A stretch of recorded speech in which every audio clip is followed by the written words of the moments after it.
माँ चुप हो जाओ। एक्सक्यूज मी,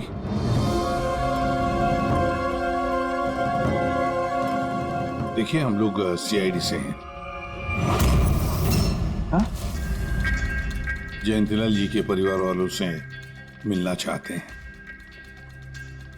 मैं जयंतीलाल जी की पत्नी दीपा। दीपा जी, हमें पता है ये सही समय नहीं है पूछताछ करने की, मगर क्या करें, वो जयंतीलाल जी की मौत के बारे में हमें कुछ पूछताछ करनी है। पूछिए, क्या पूछना चाहते हैं आप लोग? आप सुशील जयंती, उनका बड़ा बेटा। सुशील जी, हमें खबर मिली है कि आपके पिता की मौत एक नेचुरल डेथ नहीं थी, उनकी हत्या हुई है। क्या? ये कैसे हो सकता है? हम डॉक्टर सूरज, मैं जयंतीलाल का फैमिली डॉक्टर हूँ। मैंने ही कल रात उनको चेक करके उन्हें डेथ सर्टिफिकेट दिया था। He died a natural death। ये सही कह रहे हैं। जयंती भाई की मौत सभी घर वालों के सामने ही तो हुई थी, और इतने सालों से मेरा इस परिवार से रिश्ता है, वो लोग झूठ क्यों बोलेंगे? तो आप लोगों ने इतनी जल्दी में बॉडी क्यों जला दी? तो क्या ये भी गुनाह है? इतने महीनों से पिताजी बीमार थे, कितने इलाज किए, कितनी कोशिशें की, नहीं बचे वो। देखिए, हमें इंफॉर्मेशन मिली है कि जयंतीलाल जी की हत्या हुई है। क्या? हमने आपके पड़ोसियों से भी पूछा, उन लोगों ने भी कल रात जयंतीलाल जी के चिल्लाने की आवाज सुनी थी। देखिए, पड़ोसियों ने जो कहा वो सही है, लेकिन उनको या आप लोगों को सही बात नहीं पता है। और वो सही बात क्या है? पिछले 3 महीने से डैडी की दिमागी हालत भी ठीक नहीं थी। वो ना सिर्फ लोगों को और बातों को भूलने लगे थे, बल्कि उनको हेल्यूसिनेशन यानी भ्रम हो गया था। गलत सही, सच झूठ का फर्क उनको समझ में नहीं आ रहा था। दौरे पड़ने लगे थे उनको लगने लगा था जैसे उनको कोई मारने वाला है। कल रात भी उनको ऐसा ही दौरा पड़ा था।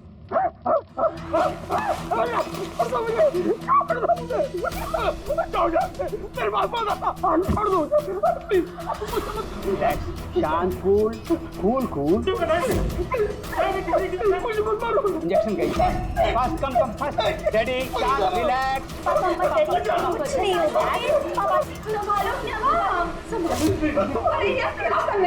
बच्चों की तरह क्यों जिद कर रहे हो? सुशील जी, उनका स्लीव ऊपर करो। मुझे मारो। बस।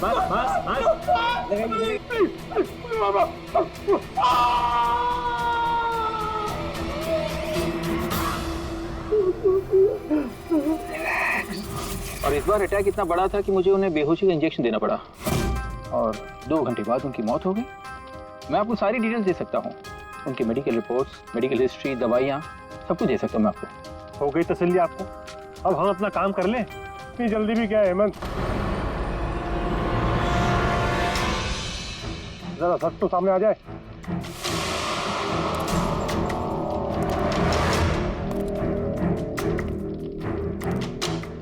आप? सर, मेरा नाम मोहन है, मैं जयंतीलाल जी का वकील। मैंने आपको फोन किया था सर। मोहन जी, आपको ऐसा क्यों लगता है कि जयंतीलाल जी की हत्या हुई थी? मेरे शक की वजह है उनकी वसीयत। लेकिन ऐसा क्या है इस वसीयत में? सब कुछ, कि उनकी जायदाद में से किसको कितना हिस्सा मिलेगा। उससे क्या फर्क पड़ता है? हम सब एक फैमिली हैं, किसी को छोटा किसी को बड़ा शेयर मिलेगा, यही ना? दैट्स ओके, कोई फर्क नहीं पड़ता है। अगर जयंतीलाल जी की मौत नेचुरल ना होकर मर्डर साबित हुई, तो आप में से किसी को भी उनकी जायदाद का कोई हिस्सा नहीं मिलेगा। Nothing at all. ऐसे कैसे हो सकता है? मुझे बराबर याद है कि 1 साल पहले उन्होंने मेरी सलाह लेकर ही ये वसीयत बनाई थी, और उसमें तो ऐसा कुछ भी नहीं लिखा था। दीपा जी, 3 महीना पहले उन्होंने नई वसीयत बनवाई थी। ये क्या बोल रहे हैं आप? ये कैसे हो सकता है? ये सब कुछ बकवास है। अरे पिताजी आपको कब मिले? आप तो 3 महीने से हमारे घर पे आए नहीं, और पिताजी भी 3 महीने से घर के बाहर निकले ही नहीं। तो फिर? हेमंत, वो खुद मेरे ऑफिस में आए थे 3 महीना पहले। दीपा जी, 3 महीना पहले उन्होंने नई वसीयत बनवाई थी। ये क्या बोल रहे हैं आप? ये कैसे हो सकता है? ये सब कुछ बकवास है। अरे पिताजी आपको कब मिले? आप तो 3 महीने से हमारे घर पे आए नहीं और पिताजी भी 3 महीने से घर के बाहर निकले ही नहीं, तो फिर हेमंत वो खुद मेरे ऑफिस में आए थे 3 महीना पहले। मैं अब जिंदा नहीं रहूंगा। आप क्या कह रहे हैं सर? कोई मेरी जान लेना चाहता है, मुझे मार डालेगा। सर कैसी बात कर रहे हैं आप? कौन है जो आपको मारना चाहता है? कोई अपना, मेरे परिवार के सदस्यों में कोई है। मुझे पूरा यकीन है कि मैं अब चंद दिनों का मेहमान हूं। सर कौन है वो? कहा ना, कोई अपना। क्या सोच रहे हो? पुलिस के पास जाऊं? यही कहना चाहते हो? सर मैं पुलिस को खबर करूं? नहीं, पुलिस वाले भी अब मुझे पागल समझेंगे। तुम मेरा एक काम करो मोहन, मेरा वसीयतनामा बदल डालो। अगर मेरी मौत हो जाती है और मौत के बाद ये साबित होता है कि उसका कारण मेरा परिवार है, तो मेरा बिजनेस, मेरा पैसा, मेरा कुछ भी परिवार के किसी भी सदस्य के नाम नहीं होगा। सर अगर परिवार के सदस्य को नहीं मिलेगा तो किसको मिलेगा?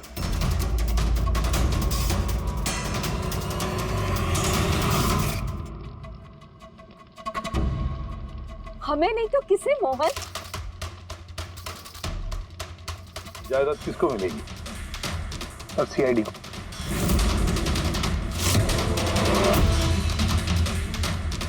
क्या बकवास कर रहे हैं आप?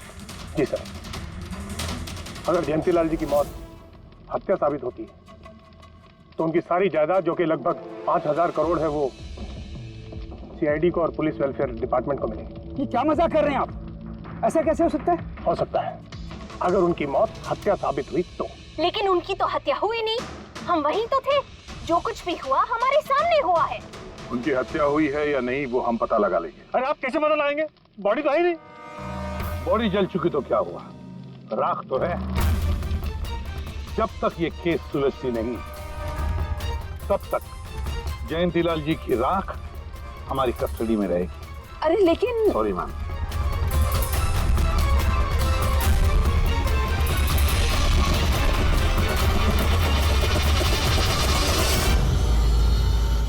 मोहन जी, सर जरा बताइए, क्या जयंतीलाल जी ने खुद आपसे कहा था कि उनके परिवार वालों में से कोई है जो उनकी जान लेना चाहता है? जी सर। क्यों?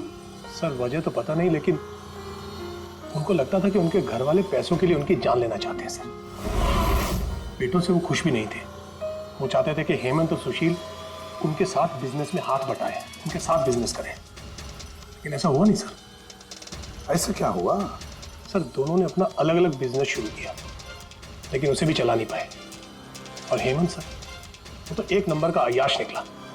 उसने सेठ जी के सारे पैसे उड़ा दिए। सर बाप बेटे में हमेशा खटर पटर चलती रहती थी, कभी बनी नहीं बाप बेटे में। बनती नहीं थी, मगर हम बाप बेटे तो थे। मुझे पैसों की बहुत जरूरत थी, लेकिन इसका ये मतलब थोड़ी है कि मैं अपने पिता को ही मार दूंगा। मार भी सकते हो। आखिरकार दुनिया में आधी से ज्यादा गुनाह तो पैसों के लिए ही होते हैं। फिर तो सुशील भैया की वजह मुझसे बड़ी थी। उनका पिछला बिजनेस उन्होंने घाटे में बंद किया और अभी जो है वो नुकसान में चल रहा। सर मार्केट का बहुत पैसा है उनके ऊपर, और डैडी भी इस बार सुशील भैया की मदद करने के लिए रेडी नहीं थे। सर मैं मानता हूं कि डैडी नाराज थे, नहीं दे रहे थे मुझे पैसे, पर मुझे ये भी पता है कि वो मुझे और मेरे परिवार को मरने के लिए नहीं छोड़ सकते थे। खून में उनका खून तो हो, इसीलिए पैसों के लिए अपनों का ही खून बहा दिया। सर एक आइडिया है। क्या है कि अब जो हुआ सो हुआ, उसको बदला तो नहीं जा सकता ना, लेकिन इस सिचुएशन से अपना फायदा जरूर निकाल सकते हैं। क्या मतलब? वो सर आप ये मामला सुलझा दीजिए। मान लीजिए कि नेचुरल डेथ थी, अब वसीयत के हिसाब से पैसे सीआईडी और मुंबई पुलिस की जगह हमें मिलेंगे जो उसके असली हकदार हैं। नहीं, आप लोगों का जो नुकसान हुआ होगा वो हम आपस में समझ लेंगे ना। सुशील जी, हर आदमी एक जैसा नहीं होता और दोबारा ऐसे बात करने की गलती नहीं करना, समझे? तुम अपनी दादाजी से बहुत करीब थी ना? दादाजी मुझे बहुत प्यार करते थे। हम दोनों बेस्ट फ्रेंड्स के जैसे थे, एक दूसरे से सारी बातें शेयर करते थे। कभी दादाजी ने तुमसे ये कहा था कि कि उनकी जान को खतरा है, कोई उन्हें मारना चाहता है, ऐसे कभी कुछ कहा था उन्होंने? उन्हें हर किसी से डर लगता था। दादाजी सिर्फ मेरे पे विश्वास करते थे,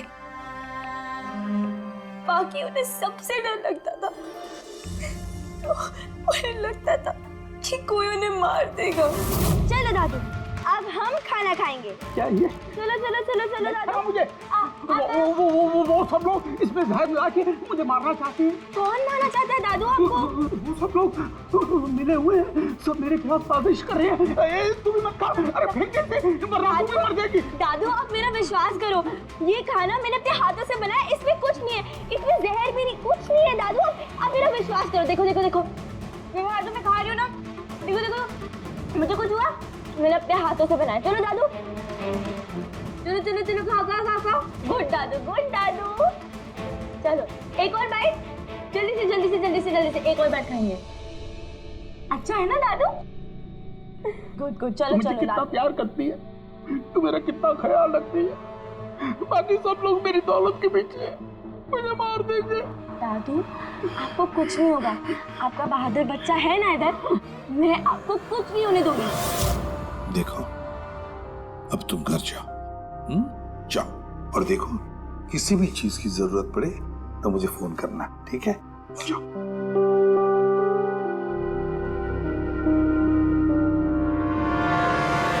हाँ सारुके, बता क्या निकला राख में से? बॉस, राख में से बड़ी जबरदस्त बात निकली है। हालांकि इस राख ने मुझे कम परेशान नहीं किया, लेकिन मैंने भी इसका मुंह खुलवा ही लिया, है ना? तो फिर बता दे यार। बताता हूं। तारिका। हाँ सर, हमने इस राख का स्पेक्ट्रोस्कोपी टेस्ट किया, फिर रिपोर्ट से बात साबित हो गई है बॉस कि जयंतीलाल की मौत नेचुरल नहीं है, जयंतीलाल को मारा ही गया। क्या कहा? जयंतीलाल की मौत नेचुरल डेथ नहीं थी? नहीं। कैसे समझे? कैसे मारा? लार्सनिक से। लार्सनिक? जयंतीलाल की राख में हमें लार्सनिक मिला है बॉस। राख में से लार्सेनिक? सर कुछ केमिकल्स और हेवी मेटल्स, धातु ऐसे होते हैं जो जलने पर भी नहीं खत्म होते। लार्सेनिक उनमें से एक है, इसलिए लाश के पूरी तरह जल जाने के बावजूद उसमें मौजूद लार्सेनिक जलाने और राख में ऐसे ही रहा। लेकिन एक बात समझ में नहीं आ रही है कि अगर जयंतीलाल की मौत लार्सेनिक की वजह से हुई है तो फिर उसके फैमिली डॉक्टर सूरज को ये पता कैसे नहीं चला? पता कैसे नहीं चला? उसने नेचुरल डेथ का सर्टिफिकेट इश्यू किया ही कैसे और क्यों?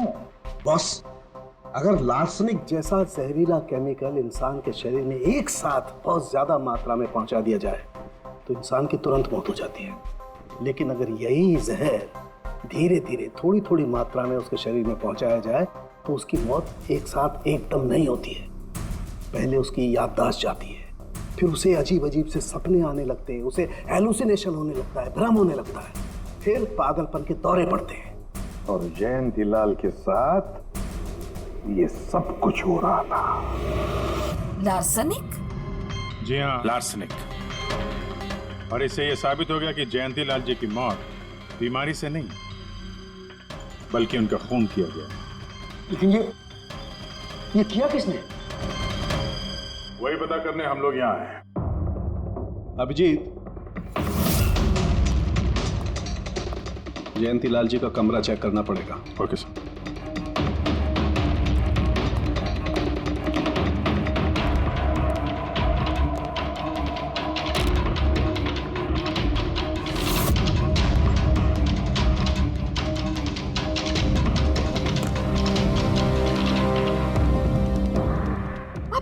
शक कर रहे हैं?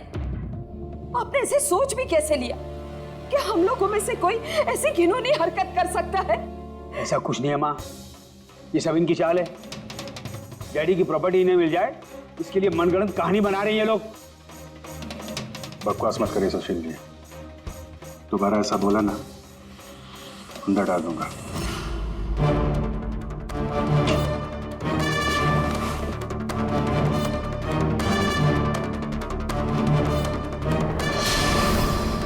आप धमकाकर हमें चुप करा सकते हैं लेकिन कुछ साबित नहीं कर सकते। एग्जैक्टली आप लोग ये सब कुछ इन 5,000 करोड़ के लालच में कर रहे हैं ना? बोल चुके आप लोग, अब बस सीआईडी को अपना काम करने दीजिए। यहाँ मजाक नहीं चल रहा है, एक आदमी का खून हुआ है, खून। आप सबकी भलाई इसी में है कि हमारे साथ कोऑपरेट करें। अच्छा, अब सीआईडी धमकाने भी लगी है। ये धमकी नहीं है, ये आशी आशीष आशी बेटा, आशी क्या हो गया? आशी बेटा, आशी बेटा उठो। आशी आंखें खोलो, क्या हो गया तुम्हें? आशी आशी बेटा क्या हो गया? अरे जरा देखो इसे भी, क्या हो गया मेरी बच्ची को? आशी क्या हुआ? आंखें खोलो, हो गया? आशी बेटा, आशी आशी आशी क्या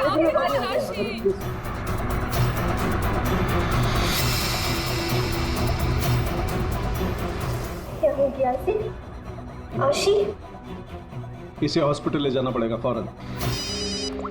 हाँ पंकज, क्या?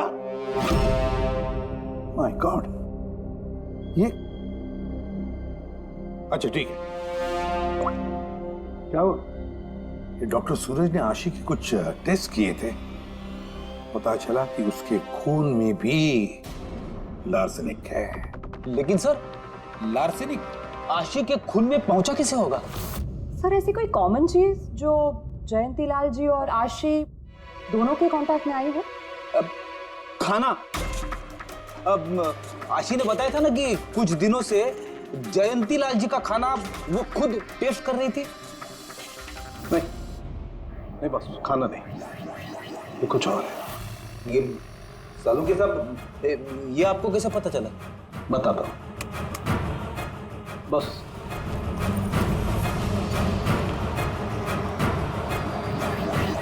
ये है वो बाल जो हमें जयंतीलाल के हेयर ब्रश में से मिला है। अब लार्सेनिक तो अधिकतर नाखूनों में और बालों में ही जमा होता है। तो जब हमने इस बाल के छोटे छोटे टुकड़े करके एनालिसिस किया तो रिजल्ट आया ये। और सर, हमने इन टुकड़ों का एटॉमिक अब्जॉर्प्शन टेस्ट किया तो पता चला कि दूसरे केमिकल्स के साथ साथ इसमें लार्सेनिक भी है। अब क्योंकि बाल धीरे धीरे बढ़ते हैं इसलिए हमने इस रिजल्ट को कैलेंडर के साथ टैली किया। बॉस, तब हमें पता चला कि जयंतीलाल को ये लार्सेनिक 8 से 10 दिन के गैप में दिया जा रहा है। और 8-10 दिन के गैप में, इसका मतलब जो भी है जयंतीलाल को हर 8-10 दिन के इंटरवल पर लार्सेनिक दे रहा था, धीरे धीरे मार रहा था। और इसकी शुरुआत हुई बॉस 3 महीने पहले। 3 महीने पहले? सर, हाँ, फिर तो खूनी जयंतीलाल जी के घर वालों में से कोई नहीं होगा। परिवार वाले 8-10 दिन तक इंतजार क्यों करेंगे? एक ही बार में मार देंगे। फ्रेडी, परिवार वाला भी तो जयंतीलाल को धीरे धीरे मार सकता है ताकि किसी को उस पर शक ना हो। सर, पिछले 3 महीने से कुछ मसाज करने वाले आ रहे थे, मैंने बताया था आपको। हाँ, चेक कर चुके हैं हम उनको। उनके अलावा और कोई आता था क्या? कोई एक हो तो बताओ। उनके दोस्त, पुराने बिजनेस पार्टनर और ऑफिस के स्टाफ वगैरह बहुत सारे लोग आते रहते थे घर पे। जी, डैडी बहुत सोशल थे, लोगों से मिलना जुलना, पार्टीज में जाना उनको बहुत अच्छा लगता था। इसीलिए जब उन्होंने बाहर जाना बंद कर दिया तो लोग उनसे मिलने घर पर आने लगे। लेकिन इन लोगों को हम अच्छी तरह से जानते हैं सर, इनमें से कोई ऐसा नहीं कर सकता है। भाभी देखिए ना, ये कैसा निशान लगा है। 4 बार धोया, 4 बार छुटाया, फिर भी नहीं हट रहा। अरे ठीक से धो ले, साफ हो जाएगा। अरे भाभी कितनी बार रगड़ा, नहीं जा रहा। और जाएगा भी नहीं, क्योंकि ये दाग खून का है। खून? जी हाँ, सुनिए, आपके कुर्ते पे ये खून का दाग कहाँ से आया? आपको कहीं चोट लगी है क्या? क्या हुआ आपको? मुझे नहीं पता। अरे मुझे मेरे कुर्ते पर कहाँ से आया? मैं खुद हैरान हुआ था कल जब मैंने इसे देखा। तो कल लगी आपको ये चोट? नहीं, मुझे कोई चोट नहीं लगी। हाँ, जब मैं कल लोगों से मिल रहा था तब ये खून का दाग लगा मुझे।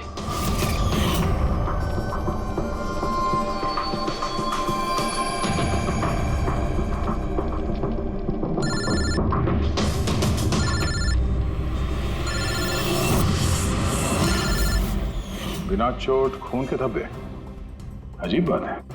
वही तो। और कुछ हुआ था कल? कोई खास बात? नहीं सर, और कोई खास बात नहीं। साहब, एक बात अजीब हुई थी। क्या?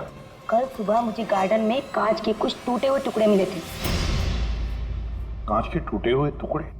तो फिर? साहब, उन टुकड़ों में खून लगा हुआ था। क्या? कांच के टुकड़ों में खून लगा हुआ था? जी। कहाँ पर वो? अब वो तो मैंने कचरे के डिब्बे में डाल दिए।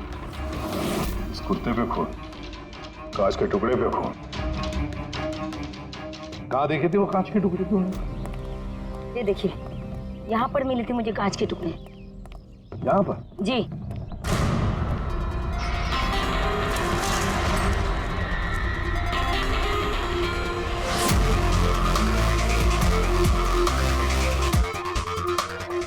टूटा हुआ बल्ब है सर। बल्ब का टुकड़ा मिला क्या उसको? काम करो अभिजीत, इस घर में जितनी भी लाइटें हैं, लैंप्स हैं, सब चेक करो। देखो कोई बल्ब गायब है क्या।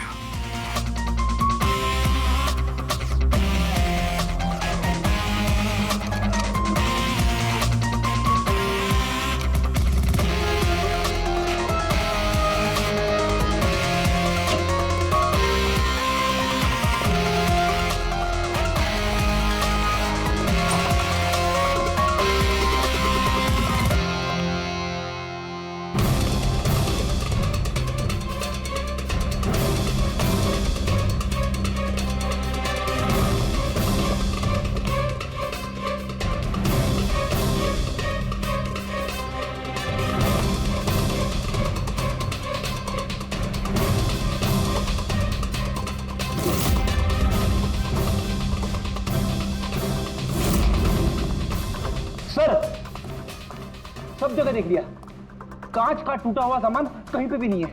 सर, कुछ नहीं है।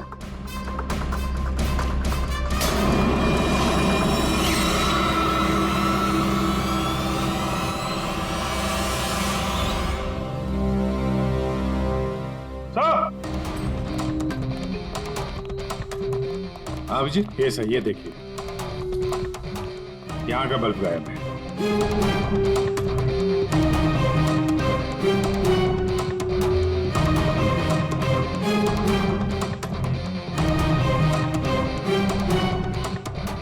बड़ी अजीब बात है, ये लैम्प तो बिल्कुल ठीक था। मैं और दादू इस लैम्प के नीचे काम भी किया करते थे। और जिस तरह दादू की मौत हुई तब भी ये लैम्प ठीक था, इसमें बल्ब था और ऑन था।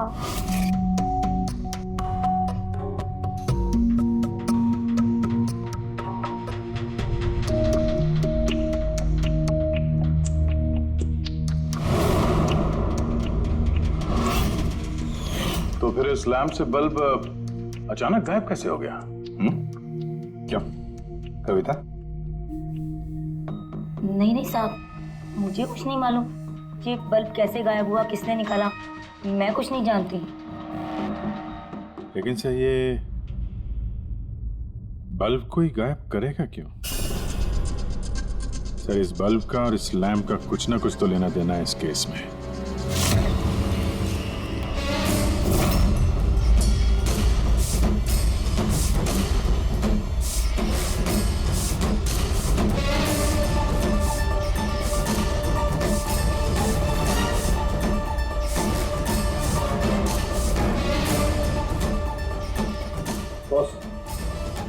ये धब्बे देख रहे हो?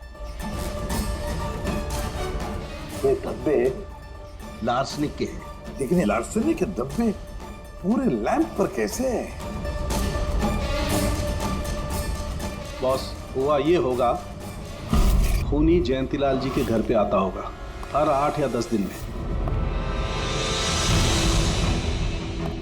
नमस्ते साहब। साहब ऊपर है अपने कमरे में।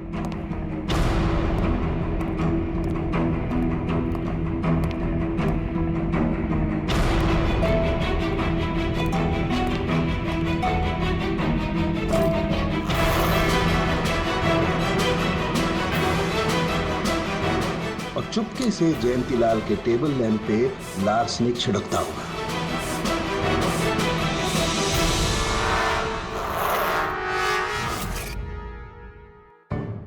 शायद जयंतीलाल जी हमेशा इस टेबल पर बैठ करके काम किया करते थे।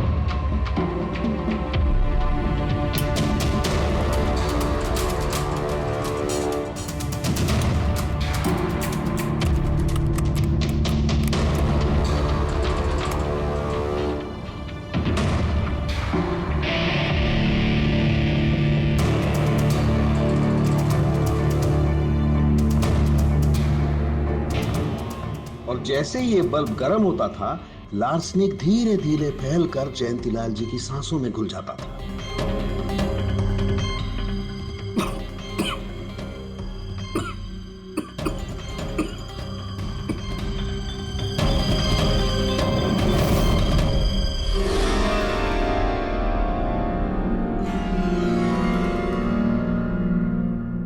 सालों के साथ आशी को लार्सेनिक का इतना असर क्यों नहीं हुआ? उसे लार्सनिक का इतना असर इसलिए नहीं हुआ फ्रेडी, क्योंकि वो यहाँ हमेशा नहीं रहती थी। कभी कभी आती थी अपने दादाजी के पास। यार ये जो भी कोई है, इस जयंतीलाल के और घर वालों के करीब का ही कोई है, इसलिए वो जयंतीलाल की मौत के वक्त यहाँ मौजूद था और मौत होने के बाद सबूत मिटाने के लिए उसने उस लैंप में से वो बल्ब निकालकर अपने जेब में रख दिया होगा और फिर सभी घर वालों से मिलते वक्त सुशील जी को भी अपने गले लगा लिया। जैसे सुशील को उसने गले लगा लिया, उसके जेब में जो उसने बल्ब छुपा के रखा होगा वो फूट गया, जिसकी वजह से उसके कमर में जख्म भी हुई और उस जख्म से जो लहू निकला, जो खून निकला, वो सुशील के कपड़ों पर आया। मतलब सर, खूनी घर वालों में से ही कोई होगा? नहीं फ्रेडी, घर वाला तो नहीं लगता, और घर वाला होता तो बस जेब में रख के थोड़ी ना घूमता। ये तो कोई ऐसा आदमी है जिसके पास वही एक मौका था सबूत मिटाने का, वो चंद मिनट। घर वाला तो कभी भी निकाल लेता। सर उस दिन तो कितने लोग आए थे यहाँ, खूनी का पता कैसे चलेगा? सर उस दिन मीडिया के लोग भी आए थे, कौन आया कौन गया ये सब रिकॉर्ड तो किया ही होगा उन लोगों ने। तो चलो देख लेते हैं किस किस ने सुशील जी को गले लगाया था।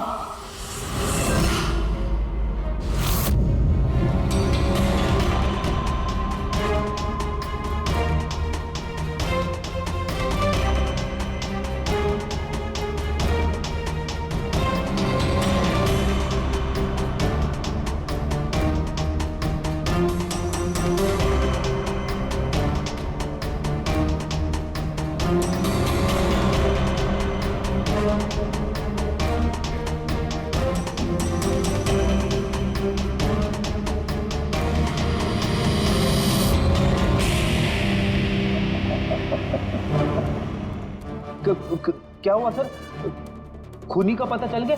हाँ फ्रेडी, खूनी मिल गया। कौन है? फ्रेडी, इस आदमी की पूरी कुंडली निकालो, पता लगाओ पिछले 3 महीनों में ये कहां कहां गया था, किस किस से मिला था, क्या क्या किया है इसने, सब कुछ।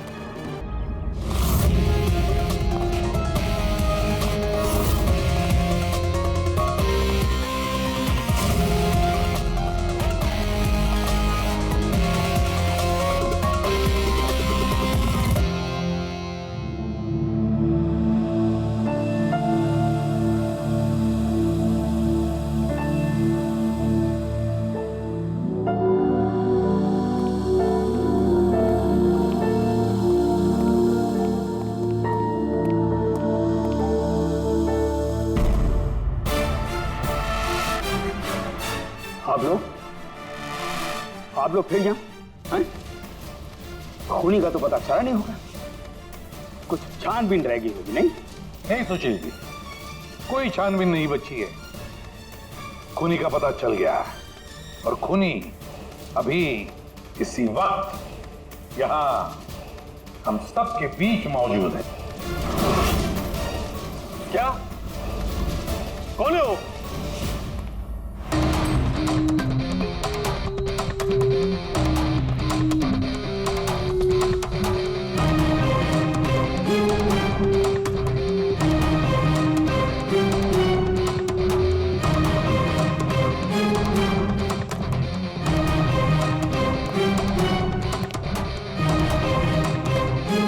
अरविंद जी,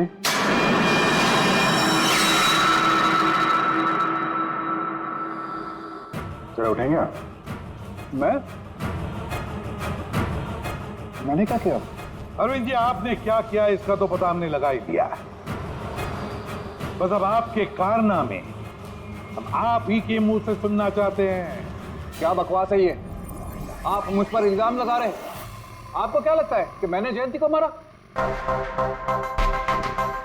अभिजीत, मौका मिला था, मान जाते तो सबके सामने कपड़े नहीं उतरते। जरा एक कुर्ता उठाना। क्यों? अरे उठाओ सर। क्यों?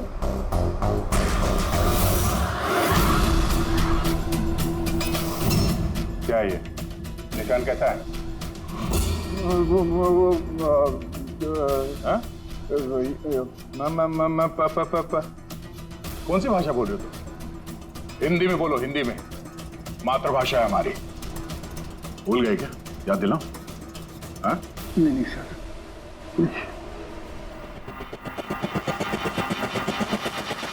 बताता हूँ। नफरत करता था मैं जयंती से। 5 साल पहले हमने एक बिजनेस शुरू किया था। आज ये इतना बड़ा 5000 करोड़ का एम्पायर है ना, वो मेरे मेहनत की कमाई थी। मैंने अपनी जिंदगी की सारी जमा पूंजी इस बिजनेस पे लगाई थी, पर जयंती की नीयत में खोट थी। उसने मुझे धोखा दिया, मुझे मेरी कंपनी से निकाल दिया। तब मैंने सोचा कि जब मौका मिलेगा तो मैं इसका हिसाब चुकता करूंगा। और वो मौका तुम्हें मिला 3 महीने पहले एडवोकेट मोहन के ऑफिस में, जहां पर जयंतीलाल जी भी आए थे और तुम्हें चुपके से उन दोनों की बातें सुन ली थी। अगर मेरी मौत हो जाती है और मौत के बाद ये साबित होता है कि मेरी किसी ने हत्या की है, तो मेरा बिजनेस, मेरा पैसा, कुछ भी मेरे परिवार के किसी भी सदस्य को नहीं मिलेगा। सर, अगर परिवार के सदस्य को नहीं मिलेगा तो किसको मिलेगा? CID को, जो मेरा मर्डर इन्वेस्टिगेट करेगा। मुझे लगा अच्छा मौका है, जयंतीलाल को मारूंगा मैं और शक जाएगा उसके परिवार पर। और इसीलिए तुमने जयंतीलाल की तरफ दोस्ती का हाथ बढ़ाया, एक नया प्रपोजल लेकर। क्यों? मेरे दिमाग में एक आइडिया था जिसके लिए मेरा उसके घर बार बार जाना जरूरी था।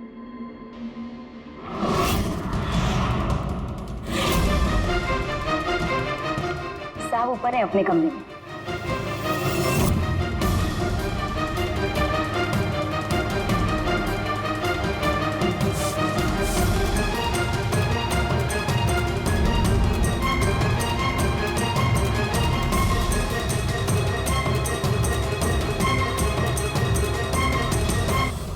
लेकिन एसीपी साहब, आपको इन पे शक कब हुआ?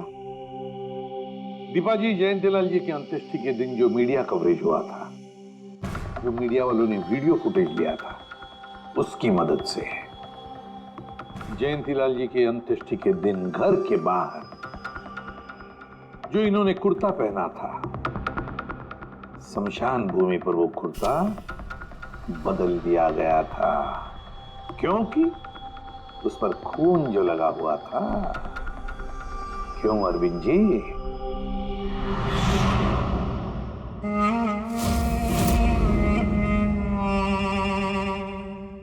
अरविंद जी, बदले की आग में तुमने जयंतीलाल का खून कर दिया। क्या मिला तुम्हें? कैसा सुख मिला?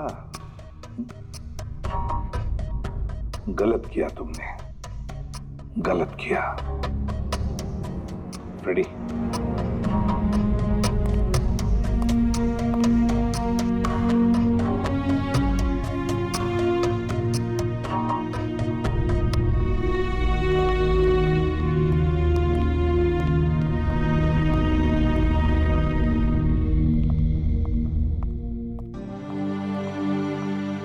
Thank you sir, thank you very much. And we are sorry, हम लोगों ने आपको काफी बुरा भला कहा। नहीं, दरअसल हमें लगा कि पैसों के चक्कर में आप हम परिवार वालों को इस केस में कल्प्रिट बनाने की कोशिश कर रहे हैं। नहीं, कोई बात नहीं। एसीपी साहब, मैं मेरे पति की अंतिम इच्छा पूरी करना चाहती हूँ। सीआईडी और पुलिस वेलफेयर फंड में मैं डेफिनेटली डोनेट करूंगी। Thank you very much. Thank you. Thank you so much sir कि आपने मेरे दादू को इंसाफ दिलाया। God bless you.